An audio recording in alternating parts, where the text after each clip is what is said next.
like BB gun stuff and firearms or shooting or even handling a weapon on live stream during live stream, but we'll see what happens. So I've had that thing for like 12 years. I just yesterday started playing with it. Some of the bands are breaking if I pull back too hard, but it is pretty powerful. Like shockingly, surprisingly powerful, really. I'm gonna go grab my coffee.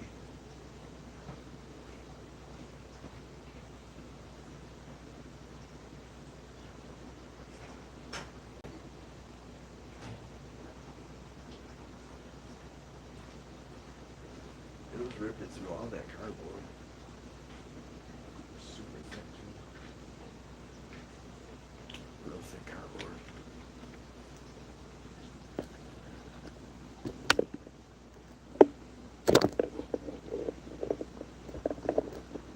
I want to get one to go through that can. They're not going through there. I'm surprised, but I've hit it a bunch. Nothing gone through it.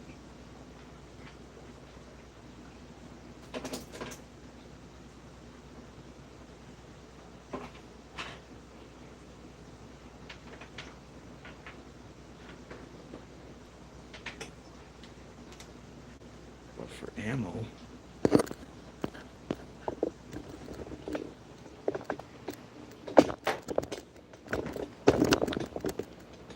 was taking apart these paint markers once they dry out, pull the metal balls out of them. And actually, like hardened steel, really good bearings. Now, pull apart a couple double-aught buck shotgun shells and pulled these out of there. So I wanted to use the gunpowder for some other project. But I saved the balls, the double-aught buck. Use some regular BB gun BBs. They're so friggin' little. They're hard to shoot, they're so small. And then a bunch of nuts and bolts, which were fun. Those are fun. Yeah.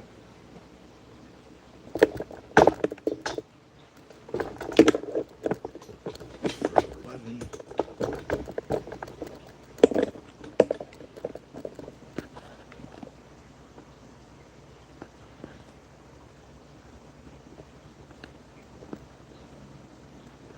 Make a nice little spark when they hit the ground.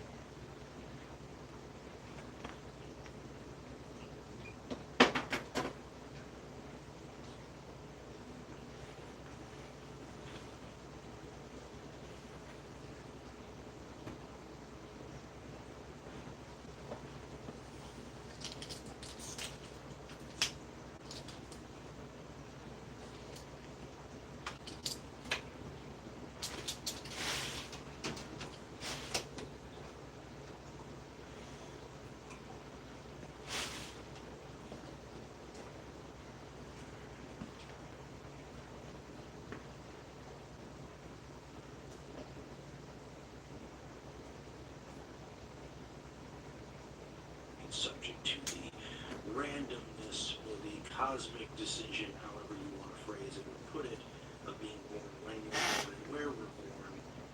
We sometimes avoid such terrible dilemmas, but so let's understand. When I talk about how Germany is that may be a national sort of stance, the master race idea in Germany, but it doesn't mean that every German believed in that at all.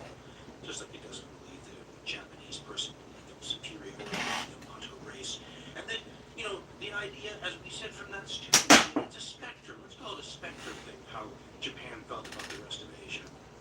On one end of the spectrum is that student that we just quoted, that makes the peoples of Asia, like the Chinese people, sound like Native Americans or Aboriginals in Australia. Just, you know, sort of a backwards, primitive people. All they need is some, you know, they would have said in the Old West, some Christianizing. We'll send them to some Indian schools. We'll pay them. We'll dress them up right. Get rid of all that mumbo jumbo they grew up with. And in a generation or two, you'll have Americans that blend right in. The Japanese were, that student was feeling similarly about the Chinese. They just need leadership, help, technology. Some of our values and ethics. We'll shape them right out, right? We'll help those people. That's one end of the spectrum. That's the one that wants to go help, right? They're still inferior. They can be fixed. This is a Japanese version of the peace movement, my goodness. Then you get all the way over to the opposite end of the spectrum, where you will find these Japanese thinkers who remind you of like Nazi scientists who have a racial view of people like the Chinese as subhuman, genetically inferior, be sterilized at least, wiped out maybe. I mean, they're the kind of people that we might as well just try some experimentation, like infecting a bunch of fleas with the bubonic plague, dropping them over their cities and see what happens. Wild. So it runs the gamut, right? But it's the same idea. The Japanese are fighting their own race war on two fronts. One is against white folks who think they're so superior and have taken over almost all of Asia. The other is against all these Asians who aren't good enough to be Japanese people, but would be better off than us running an empire. I mean, from the standpoint of a lot of these colonial peoples, they are being thrown out of the frying pan and into the fire. The transition moment from frying pan to fire for a lot of these people will be at about the same time the bombs are actually dropping on Pearl Harbor. It's easy for Americans, myself included, to get so focused on what's going on in Hawaii, the surprise attack that was so shocking, that we miss the many other aspects of this Japanese blitzkrieg occurring, in many cases simultaneously and completely coordinated around Asia and the Pacific for the first 48 to 72 hours of this affair. I mean, at the moment the bombs are falling on Pearl Harbor, there are Japanese bombers in the air and around Wake Island to bomb there. A couple hours before Pearl Harbor, there are landings of Japanese troops in northern Malaya. They will bomb the Philippines, they will bomb Guam, they will bomb Wake, they will bomb Midway, Hong Kong, all in the first few hours. They will bomb Singapore, kill 61 people before Singapore even knows they're at war. This is astounding, and the scope of Japanese operations is breathtaking.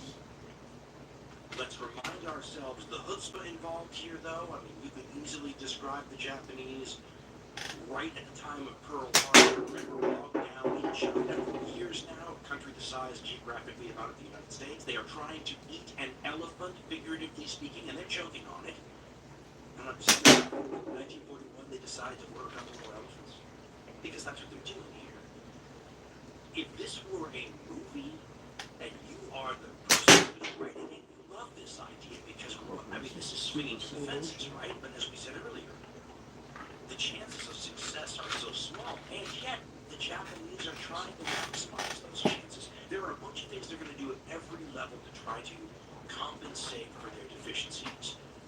At the grand strategy level, what we're talking about here, when you go attack all these countries that are so much bigger and have more industrial might, more manpower than you, what do? You use things like speed and audacity to disorient your opponent, give you an early edge, take it. I mean, think about it like a pro wrestling match. There's always those matches where the champion turns around, the good guy, and he starts to take off his robe, and he's not looking, and the little guy from behind, when no one is looking, hits him, in the back of the head, and then for the first 5 minutes, kicks him around and tries to take advantage of making him groggy before the big guy comes to.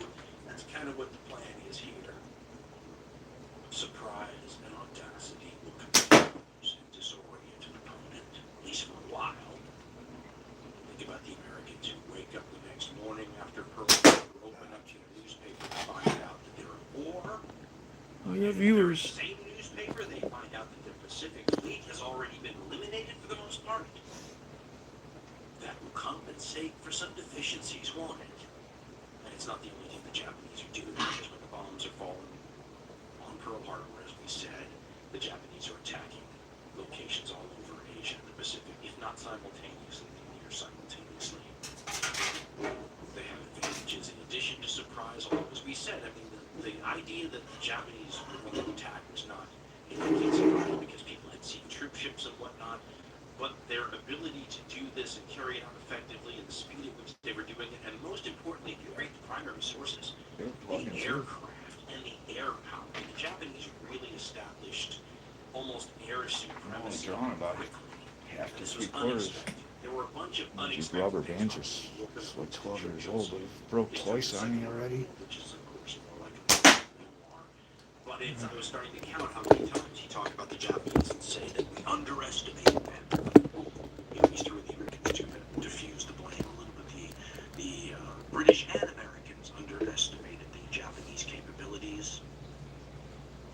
this back sort of though into the racism thing too, and there's so many sources that point out that a lot of these, I mean, the British are famous for it in this particular case, but it affected everyone, where they just didn't see the Japanese as a capable opponent, and because of that, underestimated them, and because of that, are now paying the price.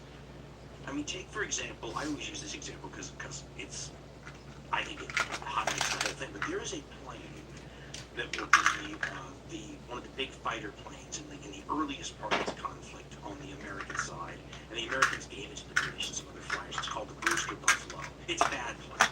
It's a bad fighter plane. The only reason that the Brewster Buffalo is here in the Pacific is because it's assumed to be good enough in the Pacific. People like the Americans and the British are going to be shocked when they run into the Japanese fighter planes, how good they are. The famous Zero, for example. And this goes back to underestimating the Japanese as a people, because the stereotype of them before the Second World War, when it came to things like innovation and design and building, was that they were a kind of a copycat people. That they could build a good replica of some other person's design, but they weren't capable of coming up with their own advanced designs themselves, which is why when they run into these fighter planes and they are better than anything the Allied powers had in the theater, it's a shock. And it will be just the first of many to get an idea of how the racism allows the Japanese to be underestimated. Arthur Lendate quotes a number of people to show this sort of sniffy, superior attitude that some colonial British had concerning the locals. And he quotes, for example, Air Chief Marshal Sir Robert Brooke Popham, who commanded that whole region and had seen Japanese soldiers close up in December 1940, and Dayton says that he didn't think much of them, and now quoting the Air Chief Marshal, quote, "I had a good close-up across the barbed wire of various subhuman specimens dressed in dirty gray uniform, which I was informed were Japanese soldiers." End quote. Dayton says he told his masters in London, and then added, quote, "I cannot believe they would form an intelligent fighting force." End quote. Dayton continues, quote, "Such low opinions of the Japanese were prevalent in the British Far Eastern forces. More realistic estimations were not welcomed. In April 1941, the British military attaché in Tokyo told officers of the Singapore garrison that he regarded the Japanese army as a first-class fighting force, well-trained, well-officered, and possessing high esprit de corps. As the talk ended, Lieutenant General Lionel Bond, head of Malaya Command, rose to declare that such talk was, quote, "far from the truth." He added, "You can take it from me that we have nothing to fear from them," end quote. When the British general woke up the governor of Singapore to tell him that the Japanese were landing north of them in Malaya, the governor, and this is according to Dayton also, was recorded as saying, quote, "Well, I suppose you'll shove the little men off," end quote. So see, we're not bringing up this racism stuff to make some sort of racism point. We're pointing out that it helps explain how the Japanese were so fatally underestimated. I mean, if you watch how they dominate the skies in this region and how that allows them to do everything else, you sit there and wonder, where are all the great planes from earlier in this war? Where are the Spitfires and all these planes that you just know are cutting edge? They're not really in this theater in any sort of real numbers. You know why? Because they're in all the other theaters. When the British are fighting recently in Greece, life or death in North Africa, they're sending planes to their Russian ally to keep them fighting. This is, well, first of all, 5 minutes ago, a peaceful theater. Second, you can't really spare planes you don't have. And the Americans are still working on developing fighters that can compete with the Japanese fighters. The thing is, though, that 5 minutes ago, they didn't know they had that problem. 5 minutes after the war starts, they're running into these zeros everywhere. And another thing that the primary sources stress a heck of a lot more than the more modern stuff, because they were there, is how disruptive it was to have aircraft, like fighter aircraft, just come over you and strafe stuff with their machine gun and cannon. And it's funny because, you know, you don't have to be too mentally inventive to see how devastating that would be. If I took a machine gun in my hand and shot it at a bunch of stuff, it's going to do great damage. What if you have 3 or 4 of them and maybe a 20-millimeter cannon or two too, and you're shooting from above? Usually things are least defensible, from the air. Well, that would be disruptive as heck, but you don't see a ton of that in the modern sources because they're focusing on the fact that these people are also dropping big bombs. At the same time, I was reading an Australian journalist, more on him later, who was continually talking about how disruptive it was just to have a couple of planes come over every few hours and shoot up everything. I mean, all you have to do is injure and kill a few people, and it's chaos for a while, and if before you solve that chaos, the planes come back and do it again, that's what the first 48, 72 hours of this looked like. I mean, the Japanese are seemingly everywhere, and it's air power that allows them to be. We should point out, by the way, that everywhere in this particular case is a distance that is hard to get your mind around. I believe we said in the last segment this is the largest battlefield in human history, and it's not even really close. If you look at where operations in the first 6 months of this war will take place, I think we just mentioned, didn't we, operations as close to U.S. shores as Hawaii, where the Japanese will attack into the center of the Indian Ocean in the near future. Look how far apart those are. They'll be attacking islands off Alaska, and they'll be in operations down by places like Fiji. For comparison purposes, the distance between Los Angeles and New York is about 2,700 or 2,800 miles. This battlefield is more like 6,000 miles by 4,500 miles. I read that somewhere, but it's close to that. I mean, the distances are crazy. And when you look at what a country that has more industrial strength than Japan has, and the kind of problems that they're having trying to take over and digest the Soviet Union, of course I'm talking about the Wehrmacht and friends, December 7th, December 8th, 1941, they're involved in maybe the most crucial operations of the war outside of Moscow. A decent number of historians would tell you that they feel that the war is decided there, and the Germans, those of you who know this story know it well, are dealing with headaches upon headaches over their logistical supply lines being stretched so far. And remember, they've got railroads to help, and it's still nightmarish. And those distances that they're dealing with are nothing compared to the distances that the Japanese are going to be dealing with once they unleash. Once they go supernova, right, when the rising sun of Japan explodes, to create this defense perimeter that includes all the resources they need to be self-sufficient. Take a look at the geography too, because it will be a crucial element in the story. First of all, we've said before, and I still find it fascinating, if you're going to deal with the human part of a story like this, the environment is going to be key to the experience. And the kind of battlefield that is most hellacious is a personal question. It's a different answer person to person. It's an eye of the beholder sort of thing. What bothers you the most may not bother me the most, so we may have different ideas of where the most hellish place to fight, for example, in the Second World War was. I have a friend who can't stand even the slightest bit of cold. He's going to have thought that something like what the Germans are dealing with right about now outside of Moscow is his worst nightmare. Cold to the nth degree. On the other hand, you go read some of the accounts of the veterans of the Pacific War, for example, and it's a completely different kind of nightmare. If you're bothered by spiders and snakes and centipedes and nighttime, I mean, everybody's got the things that scare them or bother them the most. For a lot of people, the conditions that Allied forces will see in the Pacific, and let's be honest, the Japanese didn't like spiders and snakes and centipedes any more than the next people either.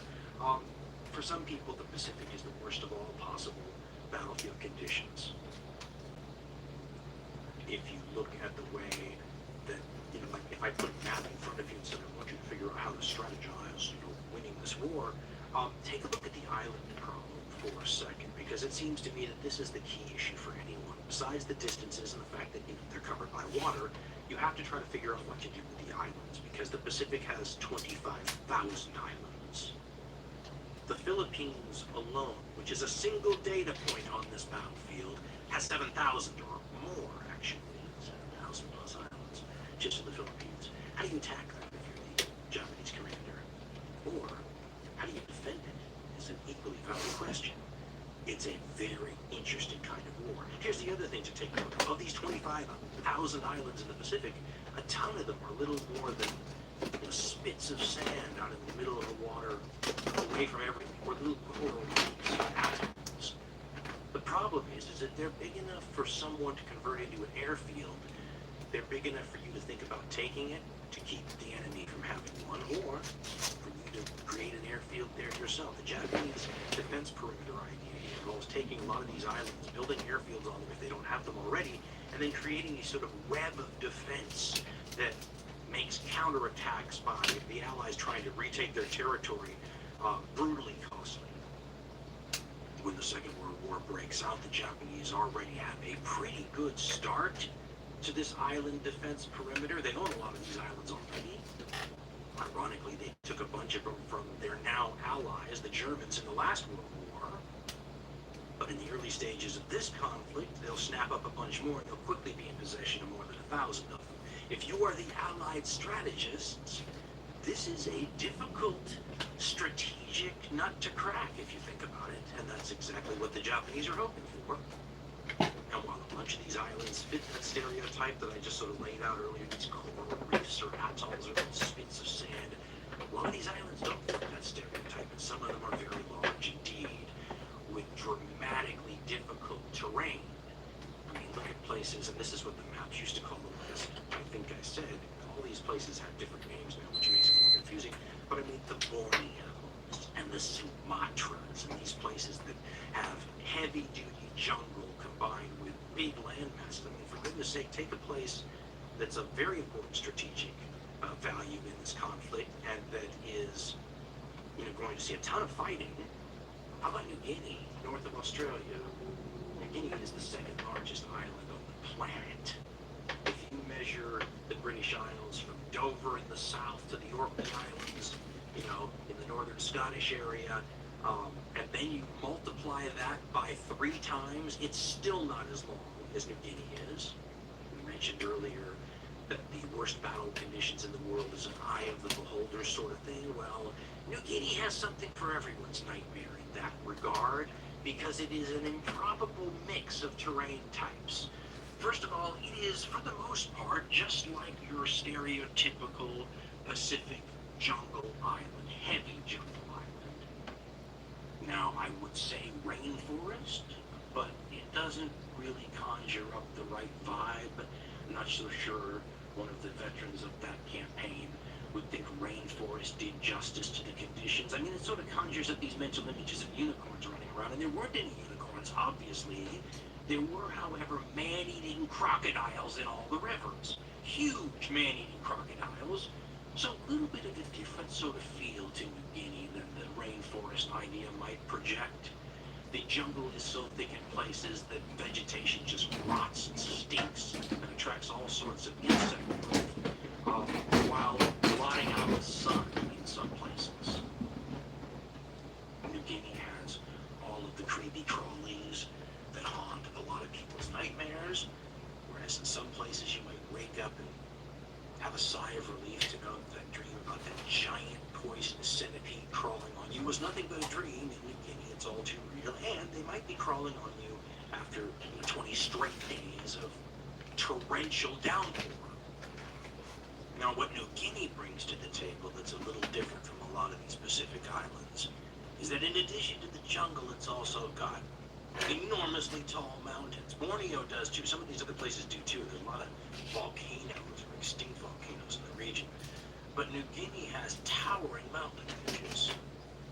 So tall that some planes can't quite make it over the hump and have to try to work the thermal updrafts a little bit to get it over the really, if they're heavily weighted, the really tip of the mountain range. But that creates an environment that one of my books describes as alpine jungle.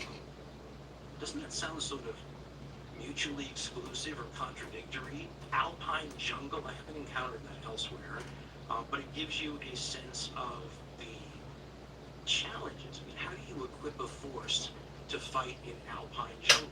What's more, this is a very remote area, so once you get away from the coastline toward the interior, You know, there are no roads, there's none of that. There's like dirty footpaths, and it's so isolated in the interior that before the Second World War, anthropologists from the West that were trying to get examples of how human beings operated before cities first arose and stuff like that, trying to see us, you know, as we existed through most of human history, 10,000 years ago or whatever, they ventured to the interior of places like New Guinea to watch, for example, tribes of people on the island go to war. Some of these anthropologists, by the way, never made it home. A bunch of the soldiers who had to fight there suffered, you know, similar fates, and they never made it home either. If you look at a map too, you can see why New Guinea is such a dramatic island of importance to the people of Australia, because if you had Japanese airfields and troops as close to the United States, you know, California or New York, as the Australians have New Guinea close to them, we would be losing our minds during the Second World War. The Australians are direct.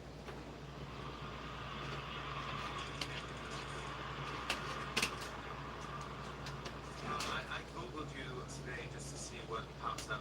Do not have one before. No.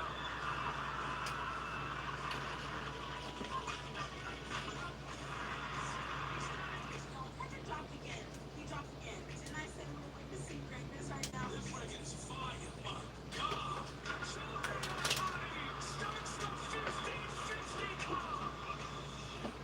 Country's year of the hit genre has officially reached a fever pitch. Threatened by the Japanese. Finally, you have that area that the Japanese are really, I mean, this is the prize in this game. Whole reason to take this giant risk, add a couple more elephants to the menu, is for the potential payoff. The potential payoff is a number of territories, but most of them are islands. They're known as the Dutch East Indies during this time period. They're named in places like Sumatra, as I said, and Borneo. The area of Malaya, north of Singapore, is also very valuable. Lots of tin, lots of rubber, lots of interesting, exotic, sort of hard-to-find resources, and of course, oil. Today, these uber valuable, resource-rich territories are the independent nation-states of countries like Indonesia and Malaysia.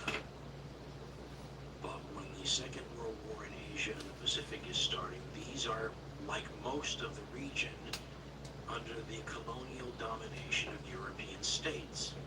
And these particular places, this treasure chest of regional resources, is almost like a legacy colony, if you want to think about it, because they're controlled by the Dutch. And the Dutch haven't been a major military power for some time. They remind you a little bit of the Belgians, who are also a colonial power, and you think to yourself, the Belgians are a colonial power? They could hardly, you would think, defend their homeland if they were in trouble, but they're a colonial power. And speaking to that point, when this war is breaking out, right around the time of the Pearl Harbor attacks, the Dutch can't defend themselves in Europe. They're actually occupied by the Nazis during this time period, and by the way, so are the French. They also have a puppet government set up, controlled by Nazi Germany.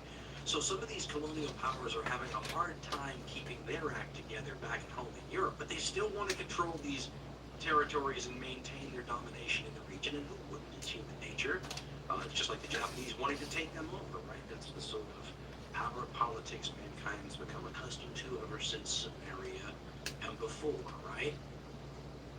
But before the Japanese can exploit these territories and use them as sort of the equivalent of the nuclear reactor powering their future empire, they have to take the places first. And that's what the early stages of, say, from December to late February or March are going to be. So if you look at this campaign in chapters or sections, the first section is the Japanese Blitzkrieg section. And the first 48 or 72 hours, as we said, is crazy. I mean, landings north of Singapore, as we said. Hong Kong is attacked immediately. There are landings on Philippine Islands. Guam's attacked immediately and taken over quickly. Wake Island will be attacked quickly, although the Marines will prevent it from falling quickly. On December 10th, so a couple days after Pearl Harbor, famously a British naval attack force goes to sea, based in Singapore, by the way, sent there right before war broke out by Winston Churchill, in a move that reminds you of what the U.S. constantly does today. It will send a carrier group to a place place like the Straits of Hormuz to display resolve. We'll send another task force to the Straits of Taiwan to show the flag, whatever it might be. These are old naval maneuvers, and the British, of course, the greatest navy of all time at this particular moment in history. And so Churchill sends this task force to Singapore as a way of sending a message to the Japanese before Pearl Harbor, saying, let's remember what you're going to be tangling with if you decide to mess with us, right? You're not going after Chinese now. You're not fighting the Soviets. I mean, this is the Navy that's so great. You modeled your Navy after us. Now, famously, there will not be an aircraft carrier with this task force. And the reasons for that are controversial, as is everything that happens next, as is almost everything from the early failures on the Allied side in this conflict. It's pretty typical, isn't it? Whenever you have beginnings of wars, there's going to be screw-ups. And you've had years of peacetime maneuvers and war games and all sorts of things to prepare you for all this stuff that's going to happen. But when real war happens, Murphy's Law gets involved in a way it just doesn't in the peacetime war games. And you see screw-ups after screw-ups. I mean, look at Pearl Harbor and how many years they're going to be investigating whose fault that was, right? Right after war breaks out at Pearl Harbor, the Japanese will famously bomb Clark Field in the Philippines, which is U.S. held, and destroy like half of the planes on the runway, when the air command in the Philippines already knows that the U.S. is at war and that Pearl Harbor has been bombed. Again, fingers start getting pointed. The Singapore situation, we see a ton of fingers pointed in British military circles. And when on December 10th, the capital ships, the battleships Prince of Wales, the battlecruiser Repulse, and their destroyer complement head out to sea or continue their search for Japanese troop transports to sink off of the Malayan Peninsula, get spotted by Japanese reconnaissance forces. There are planes all over that area, submarines. The Japanese initially see them and then lose them, and then they find them and pick them up again. And then they send land-based bombers out to go get these ships. Now, we told you earlier that there's an interesting, it's called an RMA these days, a revolution in military affairs happening in naval warfare during this period. Whenever something like that happens, it has to fight the inertia of the prevailing military beliefs, because there's so much invested in so many different places and on so many different levels in the way things are. Think about the reputations at stake in people who've assured, for example, people in governments who decide to throw money into some particular weapon system. But this weapon system is cutting edge and will determine everything in the next war, so you got reputations on the line. And you got the reputations of the people that decide to make the decisions to spend the money to build these systems. Then you have the people who support these systems. I mean, it's as silly as sometimes the fact that something like a battleship, if you are a naval commander who wants to command a ship at sea, that is one of the top prestige jobs. I remember in Star Trek, Captain Kirk used to say there's only 12 enterprises in the fleet. I mean, it's this great honor to be a starship captain. Well, where'd you get that from? That's taken directly from the idea of commanding a ship of the line, or in this case, a battleship. So you even have that kind of inertia working against the idea that the weapon that's got the highest prestige and the most investment in the navies around the world, most states can't even build battleships. Let's emphasize that, right? That's how rarefied the air is here. Not every country can even build these battleships. So what happens if the evidence continually begins to show over and over they're obsolete? Nobody really wants to hear that. By the time Pearl Harbor happens, you've had more than 2 years of war in places like the Mediterranean, the Atlantic, the North Sea. The British and the Germans and the Italians are all tangling with each other. So there's evidence accruing. And if you're a fan of battleships like I am, it hasn't been necessarily very good news. But there's mitigating circumstances. That's what the person like me who doesn't want to hear what the mounting evidence seems to show, and a lot of other people would say, to mitigating circumstances. I mean, we talked about the British raid against the Italian fleet anchored at the port of Taranto, right? Where a bunch of old biplanes, the most primitive level of like air to naval combat you can think of, primitive biplanes with a top speed of something like 140 miles per hour, are able to cripple or sink 4 Italian battleships, and they lost 2 planes. People who love battleships put their fingers in their ear, as I do, and say, not a fair test. These ships were tied up at port. They weren't maneuvering. Their crews weren't manning the anti-aircraft weapons at full strength. I mean, not a fair test. And that sort of has been the case for the war so far. On December 7th, 1941, we get another not fair test when the U.S. fleet tied up at port receives a similar treatment, but worse to what the Italian fleet got in Taranto. The reason so many historians pay so much extra attention to this December 10th, 1941 naval incident is because it's the best, by far the best test case scenario we have of the new revolution in military affairs in action. Because you have two capital ships here, and one of them is new, commissioned this same year. You can't say the paint hasn't been scratched, because for a brand new ship, it's already seen a lot of action, tangled with Bismarck, for example. The Prince of Wales, though, has the latest anti-aircraft system, heavily armored. Both these ships, by the way, they repulse the battle cruiser that's with it, and the Prince of Wales. About the length of 2.5 U.S. football fields, if you think about them like stubby versions of the Titanic, that's not far off. The repulse system is like 30,000 tons in weight. Prince of Wales, almost 40,000 tons. They are ridiculously heavily camouflaged, especially the Prince of Wales. These are mid-20th century Death Stars, and it is hard not to admire them as some of the most technologically sophisticated naval killing machines. I mean, if there's a diabolical side to you where you can admire that kind of weapons perfection, that you can see why people fall in love with a weapon system like this and refuse to see it in reality. It's going to be the attack that happens on the morning of December 10th, 1941. It is, you'll find it a capsizing moment. It's others who are trying legitimately well, but the data points suggest.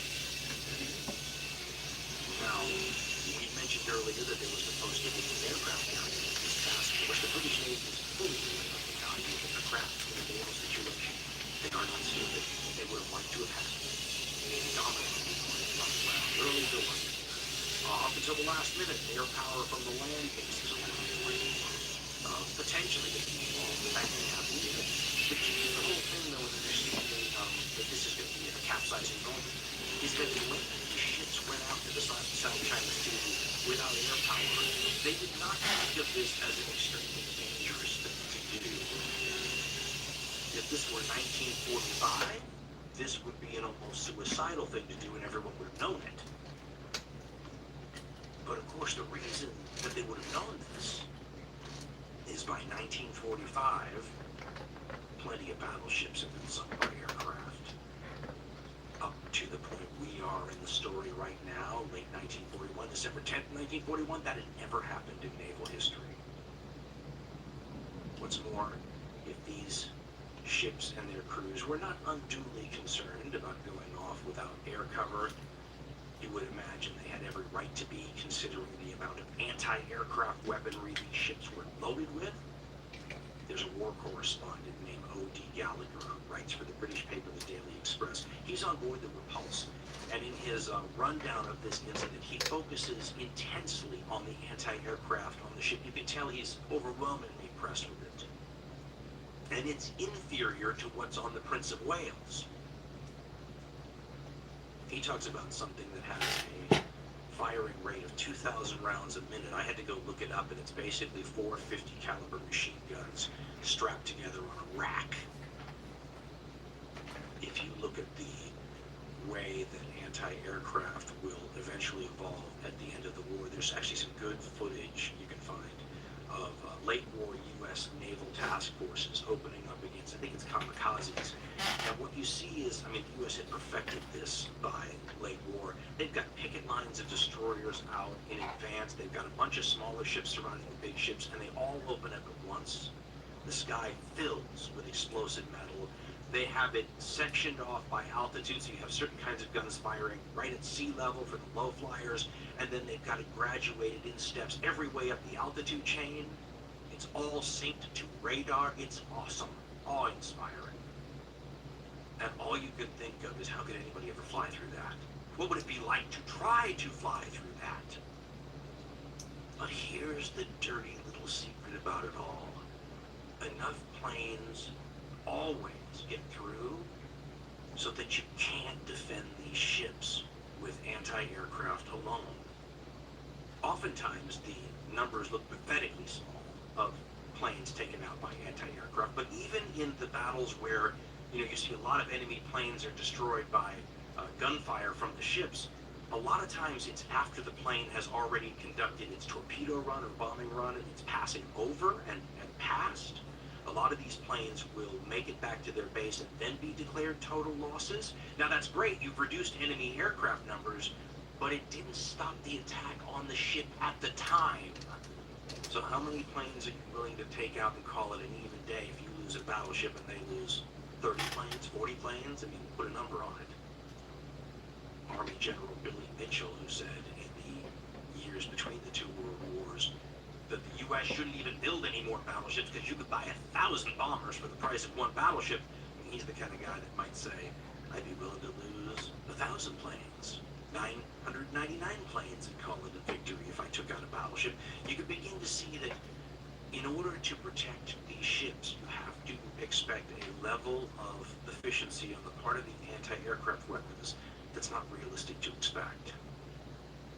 Now, another reason that the people on board these ships are confident that they have nothing to worry about is because they realize that they're not up against the kind of enemy that they're used to facing. A lot of these people just came from Europe, where they were facing the Luftwaffe and Germany, and these are notoriously good military forces, highly trained, very efficient, and the people on this ship think that they're facing people who don't measure up to European standards for all of the bigotry reasons I mentioned earlier, so nothing to worry about. That's another thing that this is going to be a data point for. This is part of the Allies discovering that they have woefully underestimated their enemy here, and war correspondent O.D. Gallagher is on board the Repulse. He writes for the British paper The Daily Express, as I believe I said. He recounts what happened on this fateful day when the Japanese aircraft find this strike force again. The battle itself begins about 11 a.m., 11:15, with Japanese aircraft attacking from all different sides and all different altitudes at different times as they sort of arrive. So you have 6 planes, 8 planes, 10 planes, some hugging the waves with heavy torpedoes on the horizon, others flying. In this case, they had level bombers, so medium bombers that would fly straight overhead at like 10,000 feet and drop big bombs. Very hard to hit the ships at that height, but if you do, they're very big bombs. O.D. Gallagher says that at 11:15 a.m., the Prince of Wales anti-aircraft weapons open fire. The explosion makes him jump. And then he says, and let me warn you, these are primary source quotes from the era, so they're going to have all the bigoted wartime propaganda type terms you might expect, but we don't censor primary sources, and you wouldn't want us to. Imagine trying to do that, for example, with stuff from before the U.S. Civil War. You know, huge gaps in anything you might try to say, so be forewarned. But Gallagher writes about the 11:15 a.m. air assault, quote, "That was the beginning of a superb air attack by the Japanese, whose air force was an unknown quantity. Officers in the Prince of Wales," he writes, "whom I met in their wardroom when she arrived here last week, said they expected some unorthodox flying from the Japs. The great danger will be the possibility of these chaps flying their whole aircraft into a ship and committing harikiri." He quotes them as saying, he continues, quote, "It was nothing like that. It was most orthodox. They even came at us in formation, flying low and close. Aboard the Repulse," he says, "I found observers as qualified as anyone to estimate Jap flying abilities.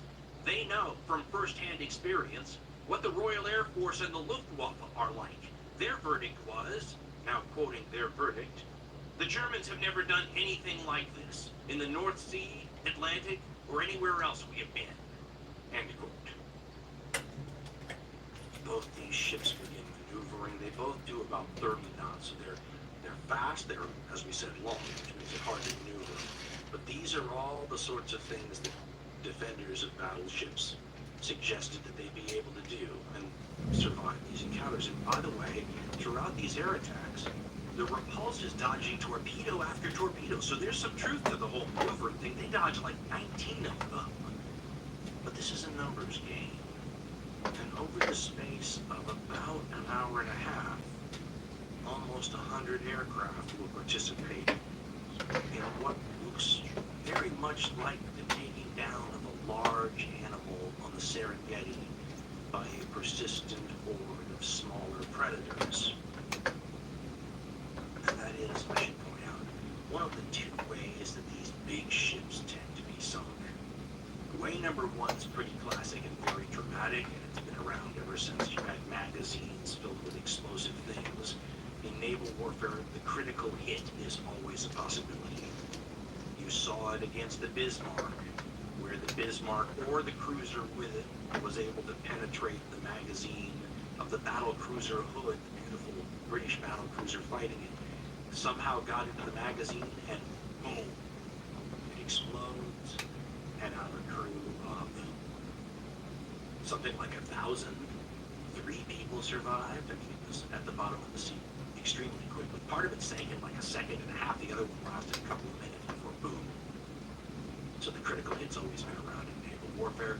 But with a lot of these big ships, it's more like a process of weakening them.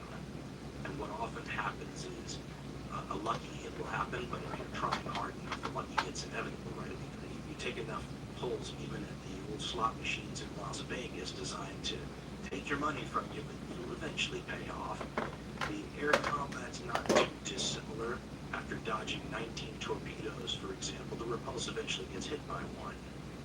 And what these torpedoes often do is make you more vulnerable. So they'll jam the rudder, or they'll damage the power. That happens to the Prince of Wales eventually when she gets hit. They're dropping very big bombs from very high altitude. The chance of hitting these ships is very small, but if you drop enough bombs, you have a decent chance of striking with one, and they're big enough, some of them are 1,000 pounds, and if you hit these ships with something like that, you're likely to slow them down. And if you slow them down, then they become meat. The Prince of Wales, after being hit and seeing its power levels drop and its speed drop, begins to take a list, and Gallagher on board the Repulse, watching this, says, quote, 12:20 p.m. The end is near, although I didn't know it. A new wave of planes appear, flying around us in formation and gradually coming nearer. The Prince of Wales lies about 10 cables astern of our port side. She is helpless. They are making for her. I don't know how many. They are splitting up our guns as they realize they are after her, knowing she can't dodge their torpedoes. So we fire at them to defend the Prince of Wales rather than attend to our own safety. The only analogy I can think of to give an impression of the Prince of Wales in those last moments is of a mortally wounded tiger trying to beat off the coup de grace. Her outline is hardly distinguishable in smoke and flame from all her guns except the 14-inchers. I can see one plane release a torpedo. It drops nose heavy into the sea and churns up a small wake as it drives straight at the Prince of Wales. It explodes against her bows. A couple of seconds later, another explodes amidships, and another astern. Gazing at her turning over on the port side, with her stern going under, and with dots of men leaping from her, I was thrown against the bulkhead by a tremendous shock as the Repulse takes a torpedo in its port side stern. End quote. The Repulse will take a few more, and Gallagher will go down with the ship, only to be fished from the water, file his story, and have it appear a mere 2 days later in the British morning papers. More than 800 men died, and it would have been much, much worse had there not been destroyers nearby to pick up survivors. The British admiral on board the Prince of Wales went down with the ship and drowned. When told of this event, Winston Churchill says it was one of the biggest shocks he got in the entire war. The cost for sending these two ridiculously expensive, technologically sophisticated, nearly impossible for most people to build mid-20th century Death Stars, between 4 and 7 Japanese aircraft. That is a change in the cost-to-benefit ratio in naval combat that will create a revolution in military affairs. We should also point out another angle that makes this important, and that has to do with how long it takes to build these giant ships. For example, these big battleships take generally between 3 and 4 years to build. The aircraft carriers that are going to take over as the big important ships are more like 2 to 3 years to build. But that's a significant amount of time. When Julius Caesar invaded Britain in 54 BCE, he says he built a fleet of 600 to 800 vessels over the winter. Well, when you're building, well, they were pretty sophisticated, but when you're building wooden vessels like that, maybe you can pull that off. But with these very sophisticated machines, it is a process. But what that means is, unlike land warfare and unlike air warfare, I mean, you never want to lose an army, you never want to lose an air force in something like the Battle of Britain, have it ground down to the nub. You never want that to happen. But if it doesn't lose you the war somehow, within a year, most of the top powers will have restored something like that. Now, you can't restore the veteran nature of the troops and whatnot that you lose, but in the Air Force, you might argue it might be a plus. I mean, you replace the old stuff with brand new stuff, but it's something that you can deal with. Naval warfare is different because it takes so long to replace these big ships that if you were to lose something like 4 aircraft carriers in an afternoon, that's devastating. Because the ships that you lay down to replace them probably won't be ready in time for you to use them in this war. So the value nature of the main fleet assets skyrockets, and all of a sudden these aircraft carriers are going to be seen as like queens on a chessboard, and they will need to be handled with care. Now, when these 2 capital ships go down, December 10th, 1941, you have a fantastically weird and interesting situation in global affairs going on, and I find it interesting that more attention isn't paid to it because the alternative history potential is just wild. But you don't have the Second World War going on as we understand it today yet. You have 2 global, or maybe you could say hemispheric wars going on at the same time, involving some, but not all, of the same participants, and often in different combinations. For example, the British and friends, that's how I put it, the British and friends and allies without the U.S. are already fighting the Germans and the Italians and the smaller Axis powers. Now, after December 7th, December 8th, they're fighting the Japanese too. The Germans are fighting the British and allies and friends, and they're also fighting the Soviets. The Soviet Union are fighting the Germans, but not fighting the Japanese. The Japanese are not fighting the Soviet Union, but are fighting the Chinese, and now have attacked the British and friends, and now have attacked the United States. The United States is fighting the Japanese because the Japanese attacked them, but they're not fighting the Germans. Well, we know there's an undeclared sort of war going on with submarines on the East Coast, and the U.S. is pushing the boundaries of neutrality by helping where they can, but there's no official war going on against the Germans, right? And the Germans didn't bomb Pearl Harbor, so you have this weird situation that might have continued for quite a bit longer, and it's interesting to speculate how it might have gone had it continued longer, because remember the state of affairs in the United States at this time. This is the end of the period, and I hate this, but that's often referred to in the history books as the isolationist period of American history. If you look at public opinion polls, it's definitely getting more interventionist, but I guess coming from a low point. There are a lot of people that don't want to go to war in Europe. Franklin Roosevelt, who is now in his 3rd term, which is unprecedented. We still haven't had a president who served more than 2. And that worries people who never liked Roosevelt to begin with, right? It's like, 3rd term, is he ever leaving office? Roosevelt ran on a platform that he wasn't going to send American boys to go die in another European war. Boom, he wins the presidency, he's back in the White House, and now he's going to go start a war against Germany? Not likely, at least not without much more setup. So how long could this state of affairs have continued where, they're all fighting? I mean, it's wild to think about. On December 11th, 1941, though, in a move that must have, put a little bit of a bomb on Winston Churchill still trying to recover from news of the, sinking of those 2 capital ships, Adolf Hitler takes all the pressure off of Franklin Roosevelt and solves all his problems if he really wanted to get the United States into a European war or something by declaring war on the United States. Bam. Now, I'm not saying that there wasn't ample excuses to justify such a move, but why would you do it if you didn't have to? Well, maybe you get something for this, right? So this is what has me thinking back to some of the great German diplomats in history. I mean, one of the greatest of all times, Otto von Bismarck, right? They named the battleship after him. He was alive in Hitler's lifetime. I can't think on a level high enough to wonder what Bismarck would have done, but I know enough about him to know what he wouldn't have done. He would not have gotten Germany involved in any sort of diplomatic commitment that didn't offer something of tangible value to Germany. That would be extremely unlike him to ever make a bad deal. This is a bad deal because the Germans aren't going to get anything for it. What might they want?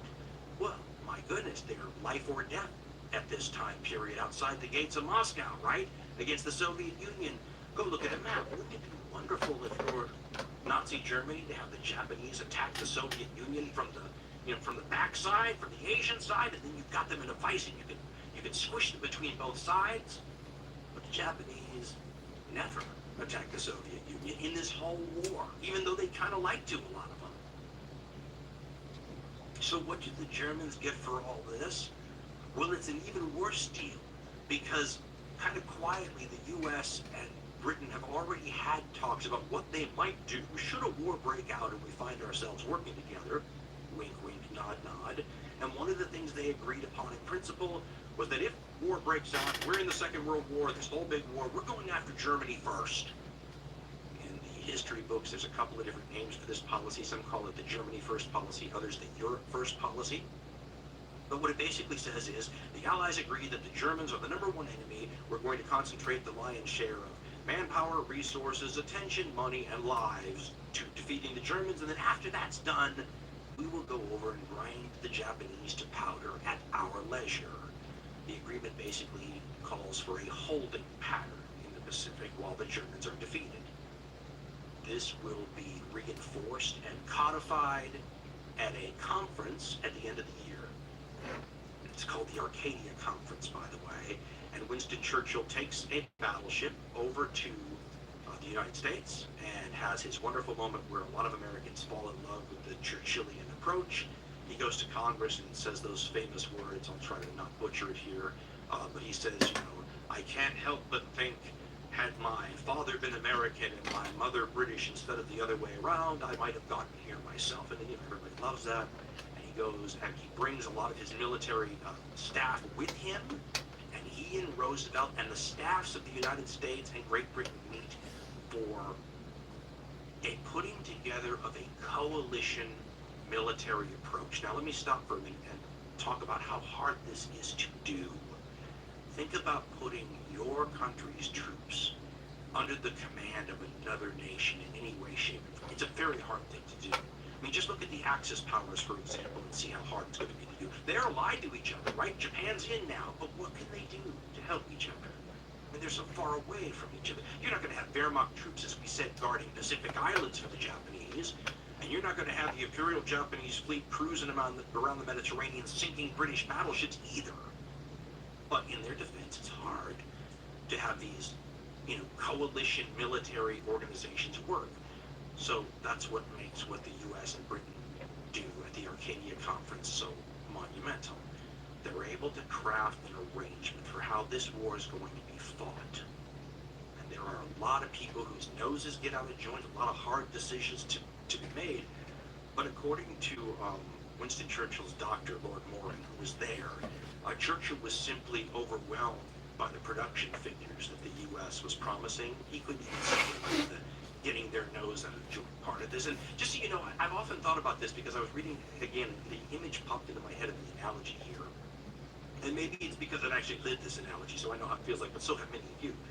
It's almost as if the war effort to date without the Americans is like a startup company that's gotten big, and the people who were in it at the beginning really know what they're doing now, and they're proud of their work and all these kinds of things. And that would be British and Allies listen, after all, they survived the Blitz, and look at how well they're doing, and they're helping keep a lot of other nations in the war with supply. But they're, pushing to the end of their extremes. In terms of debt, resources, and production, and their own people's lives, and all that kind of stuff. And the United States is like the big outside investor who comes in, got all the money, so you have to listen to what they say. At the same time, it's a little bit galling to the people that have been there for some time to have these newbies come in and tell you how to do things, no matter how much money they're providing.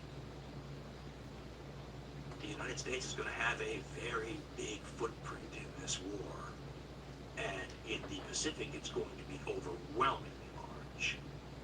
But as Lord Morin said, all Churchill could see was all the tanks, planes, and ships that the United States was going to bring to the table that was going to ease, finally, this huge burden that the British have carried, throughout the entire 2+ years of the war so far. In his book, The Rising Sun, author John Toland quotes Churchill's physician, Lord Morin, about the Arcadia Conference and the agreements on unity of command and all the hard decisions that have been worked out. And he writes about it, quote, Arcadia lasted for another 2 weeks. Much had been accomplished, but some of the British left disgruntled. Now quoting Lord Morin, quote, the Americans have got their way, and the war will be run from Washington, Lord Morin wrote in his diary. But they will not be wise to push us so unceremoniously in the future. Our people are very unhappy about the decision, and the most they will agree to is to try it out for a month. End quote. Toland continues, quote, Churchill himself went home in great good humor, exulting over the final joint production estimates reached at the conference.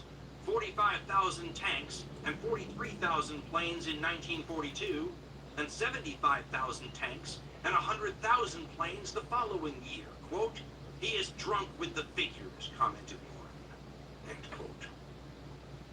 Well, if you had been a startup company that avoided being liquidated already, getting by the skin of your teeth, and looking for every rope to grab onto to continue the struggle, you might be drunk with the production numbers too. All of a sudden, the British don't have to worry about money and stuff anymore because the arsenal of democracy is going to provide that, and having to put up with the enormous American footprint is just going to be the cost of doing business here. Now, the whole time this Arcadia Conference is going on, and I should point out it will stretch from December 1941 into the new year, January 1942, the Allied footprint in East Asia and the Pacific and all those Central Pacific areas isn't growing, it's shrinking by leaps and bounds. The Japanese are taking Allied possessions at a speed that is shocking.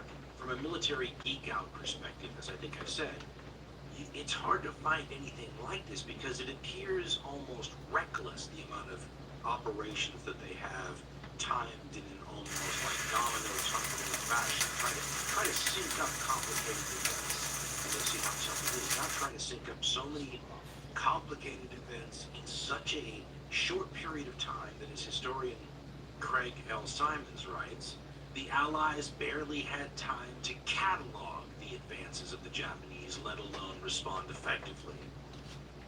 I can tell you that even trying to keep track of all the conquests on a timeline is confusing, because they go on at the same time and they overlap, and you have stories happening across a wide range of Asian and Pacific territories. I mean, take, for example, the first couple of days.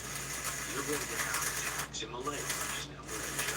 You're going to have Hong Kong. You're going to have the Philippines attacked. You're going to have the Gilbert Islands attacked. You're going to have Tarawa attacked, Wake attacked, Guam attacked, Makin Island attacked, Siam, which is now Thailand, invaded, Burma invaded, North Borneo invaded. And that's just in December. They're going to kick off another round of conquest the next month. It's astounding. As I said, it almost appears reckless, but at the same time, there's a certain breathtakingness, isn't there, in the audacity of it all, and then to be successful. This has been something that you mentioned, people have been putting fingers about all the time, because there's all sorts of mistakes and problems and sorts of pre-war different theories on what the best thing to do is, which the acid test of combat settles, right? We have an argument here between the wars about whether or not there should be defenses or whether defenses make the troops less aggressive. Who's right, who's wrong? Well, it's just one guy's opinion until Pearl Harbor. Right? We begin to see some of these things worked out. Unfortunately, as always, it is the average soldier on the ground who gets to pay the price, right, for underestimations, misassessments, or even something that today seems so obvious, but that the racism of some of these people involved won't let them to assume that the Japanese are going to be as good fighters as they are, which means when they are, again, the troops on the ground suffer. As we said, the Brewster Buffaloes that are being shot down by the Japanese Mitsubishi Zero fighter planes all over this region don't just mean that the poor pilots stuck in those flying coffins, as they were sometimes called, pay the price, but then when there is no fighter cover for the Allies to defend the troops on the ground, those Zeros go strafing all day long. Matter of fact, one thing, if you look at the primary source accounts from Allied soldiers during the first period, it's interesting how often they talk about the Japanese aircraft just coming around a few times a day, strafing up everything, shooting up everything, the amount of chaos that causes, and on a day-to-day basis, how much it wears you down. And let's remember, there might have been some very veteran troops, for example, on the British Empire side of things in this area, but the Americans, for example, in the Philippines, most of those guys have never heard a shot fired in anger. So when these planes come overhead and bomb and strafe all the time, a lot of these people are seeing their first casualties and facing death for the first time. It can be a little unnerving. In Hong Kong, you have a situation that will be replicated in a bunch of these smaller islands. Remember, Hong Kong is smaller than the islands of Oahu or Maui and Hawaii, but they have like 1.5 million people living on it. So it's a very densely populated place, but it's right off the coast of China. And that coastline, of course, during this time period is occupied by the Japanese. All of these smaller islands are really tough to defend against determined attack, right? Because you just surround them by the sea and pummel them. I mean, that's what makes the Wake Island defense by the U.S. Marines such a big deal early on in this war. It's one of the notches on the Marine Corps belt of heroism, by the way, one of their famous stories. But, I mean, they deserve what they get. I mean, there's a few hundred Marines who, when the Japanese show up, they blow them out of the water, kill several hundred invaders, they sink a destroyer or two, damage a light cruiser, and provide one of the few bright spots in American newspapers that Americans are waking up to every day. Bad news after bad news, this falls, they're defeated here, and all of a sudden, on this tiny little island, a few hundred Marines are able to provide some good news. The good news, by the way, one of my historians was that I read and said that this is obviously, just the propaganda arm of the U.S. media trying to, gin up some good stuff. And it says that when the American government or military cabled the Marines on Wake and said, do you need anything? The Marines reportedly sent a message back saying, yes, send more Japs. And the historian said it was very unlikely that they really wanted more Japanese, because after all, in a very short period of time, before the U.S. could mount any kind of rescue or reinforcement operation, they got more Japanese. They got aircraft carriers, an overwhelming force, and they were already, the Marines, running out of ammunition, so they ended up having to capitulate in a situation where, and again, they got this on the belt of heroism, so it wasn't for no reason, but a lot more Marines died for the same outcome that maybe would have had to in a different circumstance. I mean, this is something you're going to see replicated all over the region during this first Japanese blitzkrieg period, because you're going to have group of Allied soldiers after group of Allied soldiers in situations where they pay a much higher price than they would have had to had people been able to simply acknowledge the reality of the situation. This is the situation Hong Kong's in, for example. You wish it's like 1740 or 50. And you have maybe the British and the French going at it, and the British commander, Lord Cornwallis type figure, says, well, Hong Kong's indefensible, we know it, they know it, so I'm going to go out and I'm going to hand my sword to the French general, and I'm going to say, please take care of the civilians, we surrender, there's no way for us to win this time, better luck next time, we'll get you. I can't do that for all sorts of reasons. Number one reason is something we talked about earlier. The British and the Americans have sort of different goals at the very last fork in the road here. There's a lot of things they see eye to eye on. It's just the Second World War in 20 years after all, where they've been working together as either official allies or pseudo-allies. Nonetheless, at the very last fork in the road, Winston Churchill, who, let's understand, Americans forget this, he's a politician. He's a politician on the very, very, very conservative side of the British ledger during this time period. He out-conservatives other conservatives, and he is fully a man of the 19th century when it comes to his values and outlook and his Victorian Empire sorts of views. He's a man who wants to preserve the British Empire. He's got guys on the opposite side of Parliament who are thinking that empire is a concept that's not going to last much longer, so how do you get a soft landing from it, right? But in a place like Hong Kong, British prestige is on the line. The people who live there, the 1.5 million civilians or whatever, are under the protection of the British government. That's a crown colony, which means that British prestige is at stake, and this prestige thing is a weird amorphous quality, isn't it? It's something tangible in the sense that it's one of the things that every historian writing about colonialism will identify as one of the pillars holding up colonial domination, because the reason a country can hold down a nation of many, many, many millions of people with a tiny little force from the mother country and some mutually beneficial deals with local elites is in part because of the prestige involved. The British are the greatest colonial empire that has ever been. And this wasn't just the self-opinion of the British people themselves. Many of the people that they governed felt the same way. And it was very important for the continuation of the British Empire that they continue to feel this way. In his book, Hirohito's War, author Francis Pike quotes something written by the man who will later be hailed as the founding father of Singapore, Lee Kuan Yew, where he talks about the view they had of the British before the invasion of Malaya. And Yew wrote, quote, "The superior status of the British government and society was simply a fact of life. After all, they were the greatest people in the world. They had the biggest empire that history had ever known, stretching over all time zones, across all 4 oceans and 5 continents. We learned that in history lessons at school. I was brought up by my parents and grandparents to accept that this was the natural order of things." End quote. If their prestige were to somehow crumble, it's not an amorphous thing. It's going to need lives. All over the British Empire, non-white people are watching the Japanese punch the greatest people in the world, according to some of the people who grew up under British Empire rule, in the nose.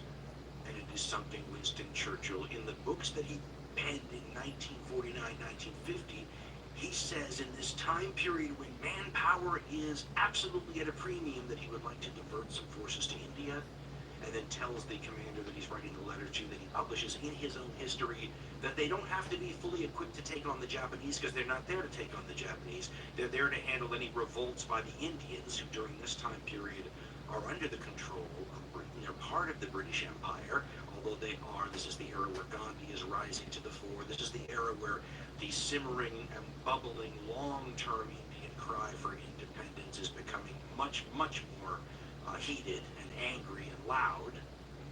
And Winston Churchill, as this, old-fashioned British Empire supporter, wants to make sure that the war aims in this conflict include protecting his vision of what he wants to outlive this war.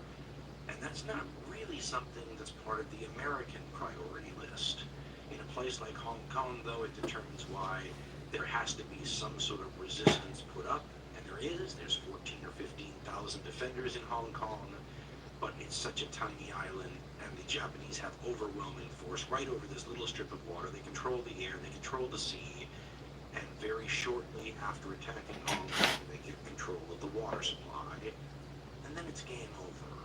Then you're looking at a siege from the Middle Ages, right, and everybody dying of thirst, or something ridiculous, and that can't happen, so Hong Kong is surrendered, by Christmas, by the way, 1941. In Malaya, where Japanese troops are actually disembarking from their amphibious assault vehicles in the middle of the night, before the Pearl Harbor attack even happens, they storm the beach at a place called Kota Baru in northern Malaya, now northern Malaysia, sort of up by the border with Thailand. They actually have a defended beach there, which will be rare in Malaya. here where the Japanese won't have to face a lot of prepared or certainly long-term prepared defenses, but they're at this beach. And so the Japanese land 4, 5, 6,000 guys in the middle of the night and run into landmines on the beach, barbed wire, pillboxes with machine guns, artillery sighted on the beach, the whole 9 yards, right? It's like a mini Saving Private Ryan, storm the defenses kind of deal. In his book, The Battle for Singapore, author Peter Thompson recounts this story, and in it, he has the troops. I mean, it really does sound like all these similar kinds of assaults, because what happens is the first wave sort of storms onto the beach from the ships at sea, the transports, and they run as fast as they can toward the enemy, and then eventually they run into the first line of defenses. They're getting blown up by the landmines, but when they run into like the barbed wire, they all have to stop for a minute and start working on the barbed wire, so they go right to the ground, because there's a storm of steel flying over their head, right? But what ends up happening is that the next wave disembarking from the transports does the same thing. They run across the beach, and then they have to stop where the previous wave stopped. So you start to get this bunching up effect where the artillery is just going to have a field day if you can start dropping shells in the middle of this, crowd of prone men. Thompson recounts how, and this is the kind of thing that interestingly enough makes it into history books sometimes, how one Japanese soldier suicidally throws himself over the vision slit in one of these pillboxes, so that the machine gunner inside can't see for a minute because there's a body blocking the view, so that the Japanese who's just suicidally sacrificed his life, his buddies can go into the pillbox with bayonets and hand grenades and clear the thing out. This is a confirmation for some of these Allied troops, and we should remember, this is the first time in history you had either Anglo or American troops fighting Japanese forces, so there's a lot of myths and assessments, and in the same way that the British forces on board those 2 capital ships that were sunk on the 10th get to find out, how many of their assumptions about Japanese capabilities are wrong. Allied forces on the ground get to find this out now that they're locking horns with Japanese forces too. Some of the rumors are true. They are fanatical. They are more willing to lay down their lives than any other army, any other major army certainly you can think of. That Peter Thompson story is an example of how a general maybe can actually plan to use the lives of his soldiers that way, like an arrow in his command quiver. And it's been very interesting reading some of the various ideas about, both what accounts for this and what it does in a military sense. First of all, we had spent some time earlier discussing how there was already a long Japanese cultural, a uniqueness when it comes to duty and loyalty and willing to sacrifice one's life and all these kinds of things, and suicide even. But then you get this era with this modern government, with this tinge of totalitarianism involved, that sees this as a way to infuse an ancient samurai spirit with a willingness to lay down your life. It's a fusion of old and new ideas that creates a situation where the expectation level is, amongst all these soldiers, that this is something you're expected to do, and willingly and without hesitation. And historian Eric Berger, in his rundown, says this is something that Western troops simply would not do. They simply would not follow an order that was suicidal and gave them no way out.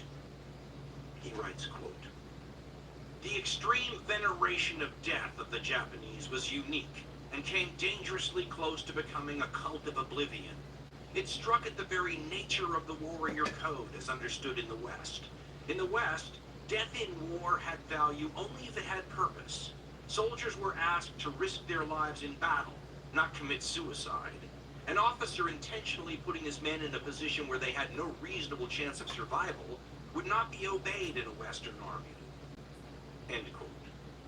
He then goes on to talk about, the centuries of time it took to develop, the code of honorable surrender, and how this surrender code that was understood in Europe helped prevent the worst of the atrocities, and was good for both sides, right? You get to say if the men who were surrendered lived, you didn't have to spend more troops killing them all off. So mutually beneficial, understood long-term military custom. And Bergeron says the Japanese saw this as a sign of weakness. Bergeron says something else that's interesting. He portrays the average Japanese soldiers put into these positions as almost a victim too. And we've talked endlessly, haven't we, about people who get caught in the gears of history, right? The place you're born in, the time you're born in. A lot of people in all these Second World War armies are just human beings put in extreme situations where they're expected to behave a certain way. Automatic crash response? Sarah, this is OnStar. That's better. OnStar. Better never stuns. and they often have limited options. What's more, sometimes they don't even see that they have such limited options because they were raised in an environment with customs, with carrots and sticks in their society that sort of set them on a path like we all have, with cultural blinders on. In other words, these Japanese soldiers may indeed be victims, but they may not have seen themselves that way. Berger writes, quote, "The Japanese army did nothing blatantly suicidal on the strategic level in the South Pacific. As we shall see, it went to great lengths to evacuate isolated units and retreated when conditions demanded it. Tactically," he writes, "the situation was very different. Time after time, Japanese soldiers fought when circumstances for the unit involved were hopeless. The slight delay caused to the Allies almost never had genuine purpose. It was an exercise, rather, in mutual bloodletting that had no reason beyond fulfilling the requirements of soldierly honor as the Japanese saw it. Thousands of men perished, consequently, for no reason. It was a form of political murder, most of the victims wearing Japanese uniforms. By breaking down the fragile restraint afforded by honorable surrender," he writes, "the Japanese opened the floodgates for war without mercy. As we shall examine later, their Australian and American opponents proved rather good at the new rules." End quote. You can see the war without mercy element on display. With hindsight now, in the first places that fall to the Japanese during this initial offensive. In fact, as we've already talked about, you see it in China years before this. But the Allies get a first-hand taste of it even when Hong Kong falls, and there are already going to be atrocities where rumors begin to leak out of the Japanese executing POWs and whatnot. Those rumors will get stronger as the number of places that fall continues to pile up. That Japanese landing at Kotobaru on December 8, 1941, December 7, 1941 on the other side of the international date line, will quickly be followed by an advance inland, another landing that goes into Thailand, and then goes to the other coast of Malaya, and very quickly the Japanese begin conquering their way down both the long coast of the Malayan Peninsula, right, 600 miles long, jungle on both sides with a mountain range sort of running down the middle, and at the very tip of this 600-mile-long peninsula, on the opposite end of the peninsula from where the Japanese are now, is the fortress island of Singapore, the Gibraltar of the East, as some call it, and the place where so many who really don't know the inside scoop are placing their hopes for a worst-case scenario of stopping the Japanese there. Of course, there's a lot of people thinking the Japanese aren't going to get anywhere near Singapore, because there's lots of Allied troops here in Malaya to stop the Japanese right where they are. And then the Japanese start blowing through them. Like in so many of these cases in this phase of the war, what you see on paper, if you're a general on the Allied side, where you see these units that look like they should be able to put up a good fight, has very little connection to what's actually on the ground. You'll see this in the Philippines too, which, by the way, will be invaded.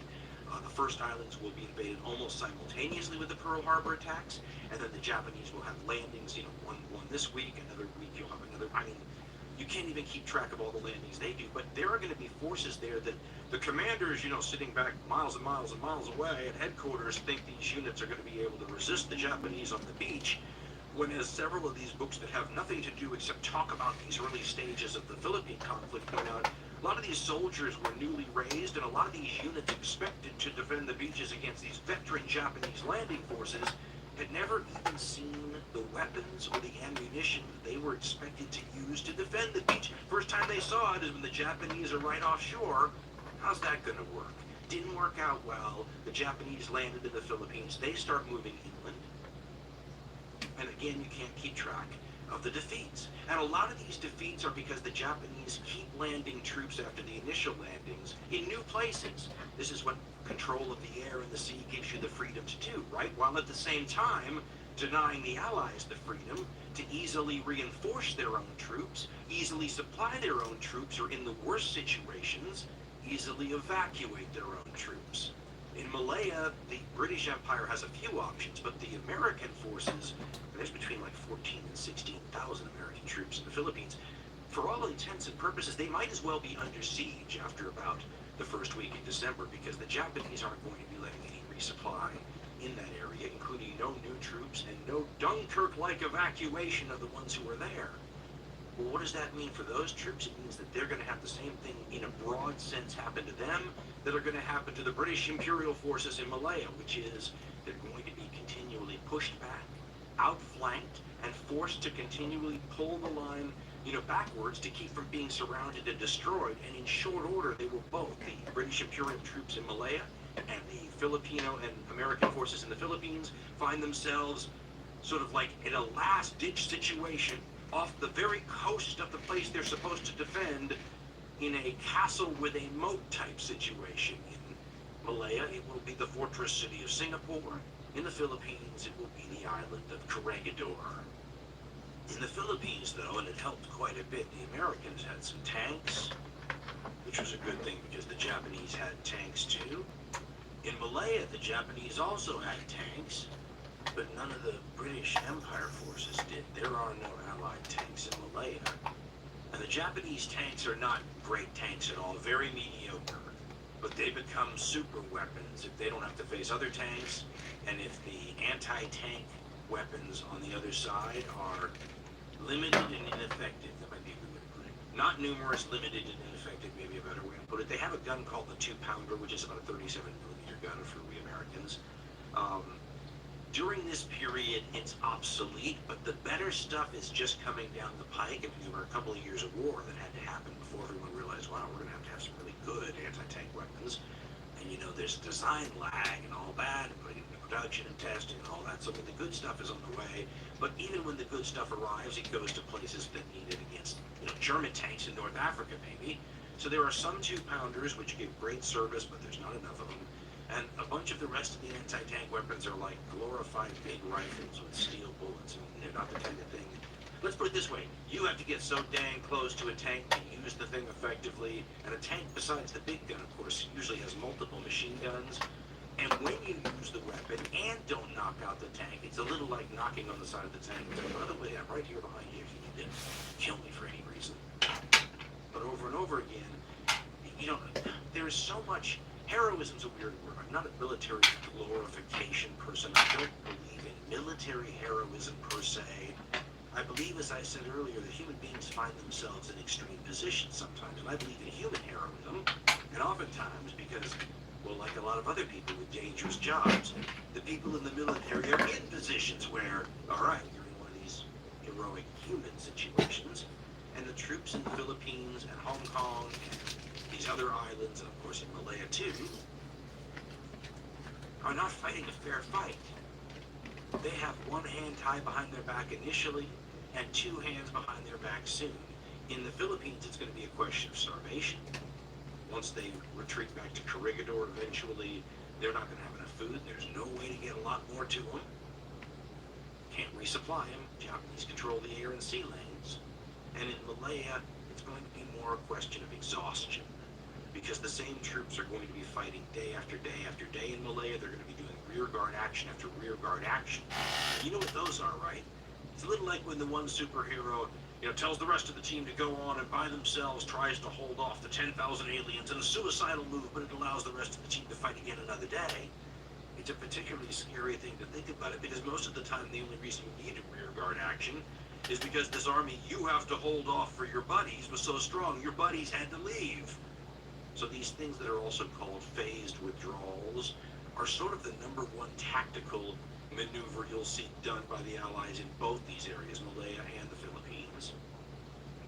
And it will be the Japanese tanks in Malaya that will allow them to burst through these attempts to hold some kind of line over and over again. And they do it often at night. The Japanese like to fight at night. It's a wonderful equalizer. They do it on land. They do it at sea. They are probably, until the really good radar starts showing up to the Americans in the mid-1940s, changing the game a little bit. They're probably the Navy you least want to face in a night encounter. Very well trained, very good at night. It's very scary to fight at night, because all of the normal panic and scariness and uncertainty that plagues a daytime, well-lit battlefield gets much worse at night. The Japanese also probably I would say of all the armies that fought in the Second World War, major forces, right, states, the Japanese are the most enamored and like hand-to-hand combat the most. You can find individual groups, Gurkhas, which are a special elite force in the British Empire Army, for example. They like hand-to-hand combat too, but it's not like one of the major players in the war. In Axis power, the Japanese will engage and look forward to and keep hand-to-hand combat as something in their tool belt in a much more, upfront fashion. I mean, we're talking about generals and officers who go into battle carrying samurai swords. So there's a little bit of a throwback ethos involved. But by this era, when people don't do that very often, there's a psychological effect. I don't know that I could put a finger on what the effect is, but there are some great books written from a psychological perspective, often by military mental health professionals, talking about the effect of killing in combat. And one of the theories is that this is heavily influenced by proximity. So the farther you are away from the person you're killing, the easier it is to do, and the less damage it does to you psyche-wise. You can shell them from miles away with artillery, for example, or drop bombs from 10,000 feet. And it's one thing. Having to shoot them in the face from 50 yards away is another thing. Having to use a bayonet on them or strangle them at close range is a different thing altogether. And the combination of the Japanese penchant for both night attacks and hand-to-hand combat is one of those unique, not unique because you could run into this in any front of the war, but you had the best chance of running into it in a place like the Pacific. And some of these nighttime encounters that U.S. troops, for example, would deal with in these foxholes, in these pitch black, areas around the islands where they were separated from the other foxholes, and the Japanese would launch a night attack and dive into these foxholes with bayonets. It is like a horror movie. The other thing that will work well in Malaya, besides the surprise attacks, and we should also point out, because we would be remiss if we did not, the fantastic generals on the Japanese side at this point, they certainly have a lead in that, especially on Malaya. That's General Yamashita, and he's awesome. And you have Hama in the Philippines, and he's great too. He makes a few blunders, but then again, the guy on the other side is General Douglas MacArthur, and he makes a few blunders too. The real killer, though, in a place like Malaya and the Philippines is the Japanese ability to outflank. They do it on land by running into the jungle anytime they're held up by an Allied roadblock and infiltrating around and then threatening to surround Allied forces, so then the Allied forces have to pull back to avoid being surrounded. So that means your line is moving back.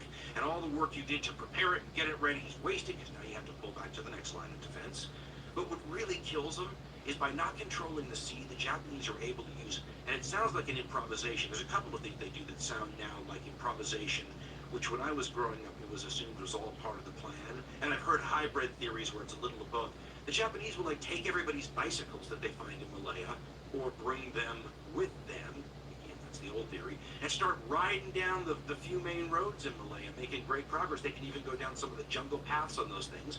They will also pick up every little fishing boat or skiff or landing craft or anything they can get their hands on tied up in a dock or pulled up on the beach, throw as many soldiers as they can, 10, 20, 30 into this fishing boat, and just take a little joyride down the coast a few miles, and then disembark them behind Allied lines, maybe at night, causing crazy chaos. And remember, the conditions here make that more likely. It's not just a question of the nighttime stuff. The terrain plays a factor. It's hard to see things in jungles. These mountains are in the way. The rain is incredible, and I have not brought that up enough because it plays a huge role in everything from obscuring sight.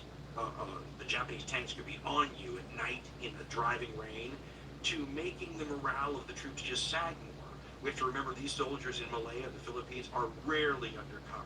This rain is torrential. It can go on for days. Imagine fighting rear guard action after rear guard action, losing your buddies, never getting a chance to rest. By the time you finally stop, instead of resting, you have to build defenses as quickly as you can, which should have been built before the war, but that's one of the screw-ups or acid tests of combat. So there you are, just dying. And it would be awful if it were 72 degrees and wonderful shirt sleeve weather. Instead, you've been out in the rain for 2 or 3 days. You can see why the people began to fall apart. In Malaya, they fall apart from exhaustion. And unlike the Philippines, the British can get some reinforcements into Malaya. They can't spare troops anywhere because they're fighting in a bunch of places. But the reinforcements will come in dribs and drabs, a little at a time. And instead of allowing them to get acclimated to the climate, to wait till the next ship with all their stuff arrives, to form a nice mobile reserve that we can then throw in at the key moment to turn the tide of battle, they get thrown into the meat grinder as they arrive as quickly as possible. And what that does is just wear them out and make them exhausted too. So by the time, the Japanese are pushing down towards Singapore and the Allies are pulling back towards Singapore, the Allied armies outnumber the Japanese. But they're a shadow of their former self. They can't fight anymore without some rest and some refitting and some restoration, some help, somebody to hold the line while they well, Churchill put it best, I think, when he talked about the campaign a little bit, and has one of those lines that's echoed down into history. That's, you could love him or hate him, but the guy had a way with words. And he was talking about the situation, how does a smaller force beat a larger force? This is what Churchill writes, and when he uses the word causeway, by the way, it's sort of like a bridge, but it's a little bit more substantial than that, connecting Singapore to the mainland. And he writes, quote, "The Japanese mastery of the air, arising, as has been described, from our bitter needs elsewhere, and for which the local commanders were in no way responsible, was another deadly fact. In the result, the main fighting strength of such an army as we had assigned to the defense of Singapore, and almost all the reinforcements sent after the Japanese declaration of war, were used up in gallant fighting on the peninsula. And when these had crossed the causeway to what should have been their supreme battleground, their punch was gone. Here they rejoined the local garrison and the masses of base details, which swelled our numbers, though not our strength." He's talking about what some have called the useless mouths, the civilians who require food but don't really help much in the defense. He continues, "There remained the 2 fresh brigades of the 18th British Division, newly landed from their ships in strange and unimagined surroundings after their long voyage. The army which could fight the decisive struggle for Singapore and had been provided for that supreme objective in this theater was dissipated before the Japanese attack began. It might be 100,000 men, but it was an army no more." End quote. Once again, the many, many mistakes that have been focused on during this whole affair. I mean, you could do hours and hours just on each one and examining the pros and cons. One of the more interesting aspects of Winston Churchill's books about this, and you need the unabridged version if you really want to see what's going on, because part of it, remember, is a defense of himself. And he includes, it's a very self-serving defense, because if there's any place, in this war, there's a couple, where this guy really would seem like the obvious person to blame for some failure, this is it. He even says, and writes in the book, if Singapore were to fall, if Malaya were to fall, it'd be this giant scandal. Well, who's in charge of the country as the prime minister? Well, there you go. And he even falls on his sword at one point in one of these humble moments where he says, "I should have known, I should have asked, my staff should have known, my staff should have asked, there's no excuse." And then he proceeds to give an excuse, which is interesting. Remember, the adjective attached to this fortress city of Singapore, the Gibraltar of the East, right? It's a fortress city. And Churchill says, in my defense, I basically didn't think to ask whether something called a fortress had defenses. He said, I would no sooner ask if a battleship that you had just launched had a bottom. So why were there no defenses? It's complicated. Some of it was part of a particular branch of the military theories, right, in the pre-war. You saw it in the First World War II, this idea that defenses are bad for morale. Troops get accustomed to the safety of living behind trench walls or fortifications or whatever. Then you need them to go on the aggressive, they're soft. Another reason some of the generals in Malaya said that they didn't want defenses, they thought it was bad for the morale of the civilians that the troops were protecting. There's a lot of reasons. The problem is that if you turn out to be wrong about that, if the acid test of combat proves that it would be very nice to have some defenses, and they're not there, you'll get screwed in that situation, and the Allied troops will be forever trying to build ad hoc defenses in pouring rain as quickly as they can, 5 minutes after escaping combat, with the Japanese still on the way, often at night. These soldiers were going to fight an entire campaign against the Japanese, with the chances so stacked against them that you look at this the same way the Marines on Wake situation looked like. A sort of inevitable amount of suffering that has to be borne because the alternative is incomprehensible. And I should point out, what's interesting is if you actually delve into each of these situations, you'll find that in almost every case, the soldiers on the ground believed that there was some light at the end of the tunnel, or some rescue operation, or some alternative to suicide. They had a ray of hope in each one of these situations. And oftentimes modern authors and some modern historians will be very harsh in the condemnation of the people that gave them the false hope. For example, I have a book on the defense of the Philippines, and the author is scathing against President Roosevelt for continually, again, a Roosevelt fan would argue this, but continually seeming to give the people defending the Philippines, the Americans and the Filipinos, false hope that help was on the way, and don't worry, you just hold out, we'll get, when they knew that there was nothing of the sort happening. I would chalk that up to just one more tragedy the average soldier on the ground has to deal with, for some sort of, we would hope, big picture aspect that aids the war effort, helps the cause, and shortens the conflict. And we'll try not to go into the cynical territory where we think it might be to cover people's rear ends, to deflect blame into a different direction, or to get a bunch of doomed people to fight on longer and suffer more, because there's some other positive element down the road that this provides. A lot of these soldiers, I should point out, are fighting for time. If for no other reason than they're involved in these many rearguard actions, and they're fighting so that the rest of the force that they're a part of can get away, retreat a few more miles, set up a new defense line, and try again. And if you read the accounts from Allied soldiers during this phase of the war, really in the entire Pacific War, when you're dealing with land warfare, stuff on the ground, this is a different kind of war in the Pacific, and it's different because of the Japanese, and they do things differently, and that prompts different sort of responses from their opponents. Each of the major theaters in this war have a sort of a different vibe. If you wanted to say that any theater had a sort of a gentleman's approach to war, then that would be something like the Western Front, maybe you could say North Africa, where you had the British and Germans mainly facing off. There could be bad incidents between the two, don't get me wrong. Same thing with the Americans and the Germans. I mean, the Malmedy massacre, anyone, during the Battle of the Bulge, I mean, it happened. But by and large, you had a pretty good chance of surviving the war if you fell into the enemy's prison camps or they fell into yours.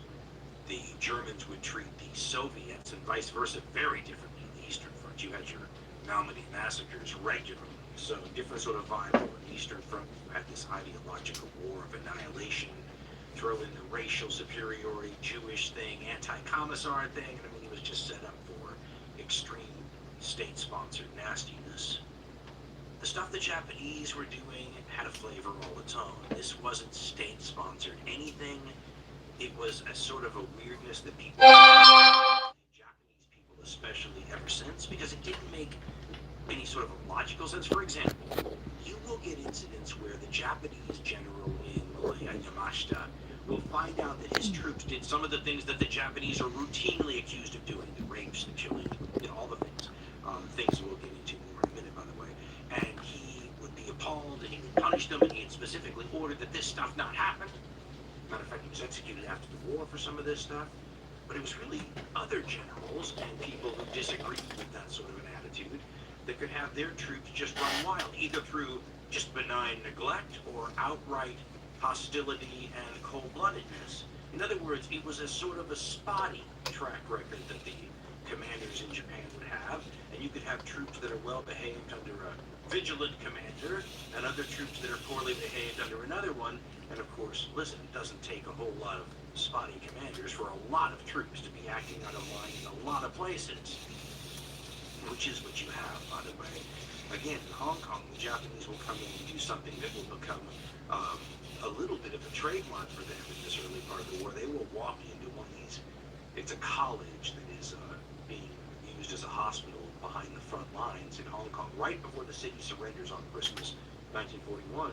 And the Japanese troops will start going up to injured soldiers lying in their cots and bayoneting them.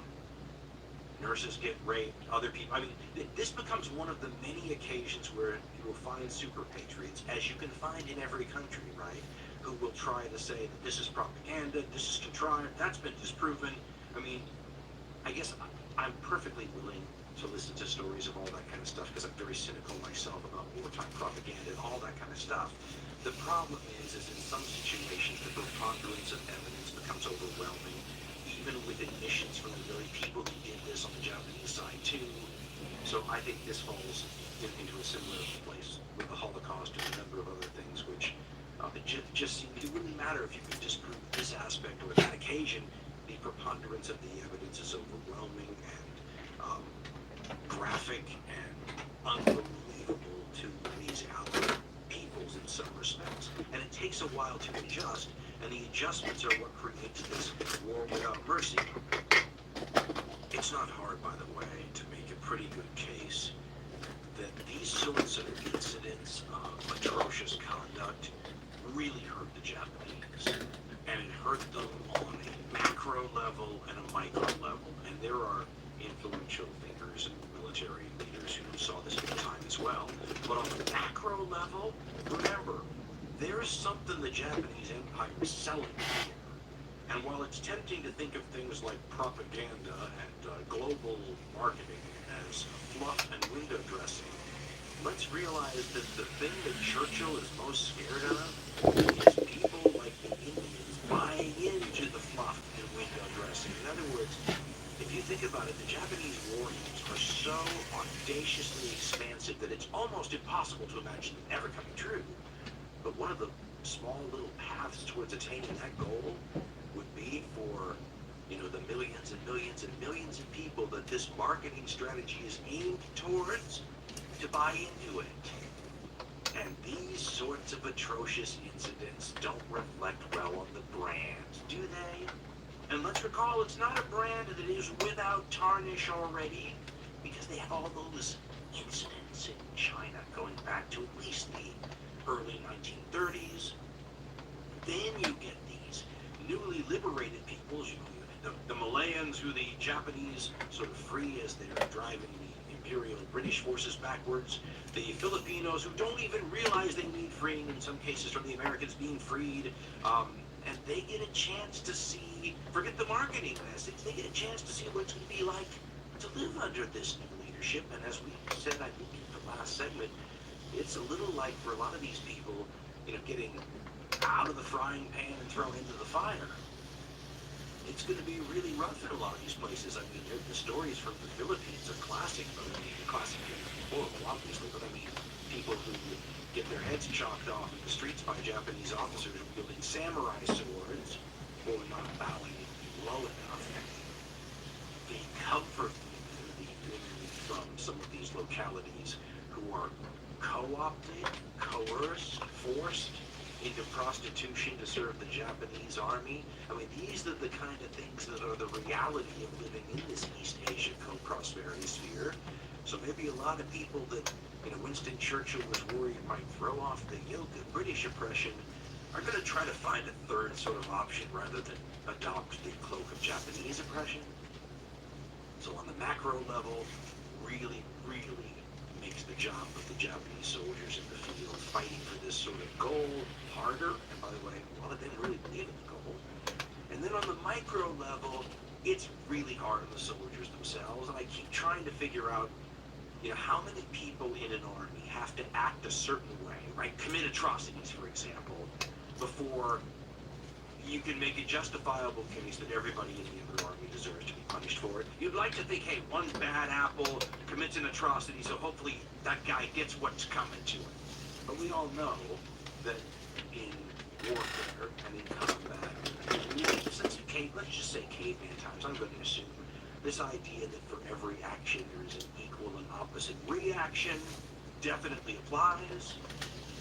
And so you don't have to have too many American soldiers or Filipino soldiers or Imperial British soldiers from India or the Highlands of Scotland or Canada or Australia or a indigenous local Malay person fighting for the British. You don't have to have too many of those people chopped into pieces and positioned grotesquely and put at a road junction to make sure that the people on their side see this. You don't have to have too many of those stories circulating via the scuttlebutt between soldiers to decide that every one of these Japanese deserves to be treated like they did it themselves personally.